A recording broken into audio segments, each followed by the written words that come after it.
त्याची सकाळ होतच नव्हती. कसंबसं त्याला उठवलं मी आणि नंतर त्याला बोललो, की "चल आता अंघोळ करायची आहे." अंघोळ त्याला घातली. नंतर त्याला मी रेडी वगैरे केलं आणि त्याला बोललो, की "चल आता ब्रेकफास्टला बस." तर ब्रेकफास्टला बसल्यानंतर तो ब्रेकफास्ट करत होता.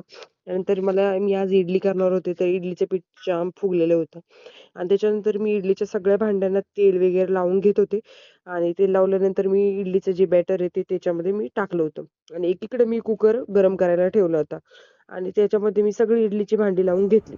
त्यानंतर इडलीचं भांडं बंद वगैरे करून 15 मिनिटासाठी जाऊन बसणार होते आणि बघते तर काय तर टीव्ही तर ऑलरेडी चालू वगैरे होती आणि इकडे माझी मामाची मुलं आणि माझा मुलगा हे टीव्ही बघण्यात जाम व्यस्त होते आणि बघत होते तर कोणती हॉरर मूव्ही आणि या दोघांचं कधीच एकमेकांशिवाय पान नाही हलत आणि या दोघांना एकमेकं लागतातच आणि इकडे पण ह्या दोघांचं पण कधी एकमेकांशिवाय पान नाही हलत आणि हा इकडे एकटाच असतो, त्याला काही कोणाचं घेणं-देणं नसतं. तर इकडे येऊन परत बघितलं तर इडली तर माझी चांगली टमच्या फुगली होती. इडली फुगल्यानंतर मी ऑलरेडी चटणी करून ठेवली होती आणि त्याच्यानंतर मी सांबार सुद्धा ऑलरेडी करून ठेवलं होतं. बघितलं असेल तुम्ही कशी लाल-लाल तरी आली आहे आणि त्याच्यानंतर हे बोलले मी जरा टेस्ट करून बघतो आणि माझी इडली रेडी झाली. कसा वाटला माझा मिनी व्लॉग?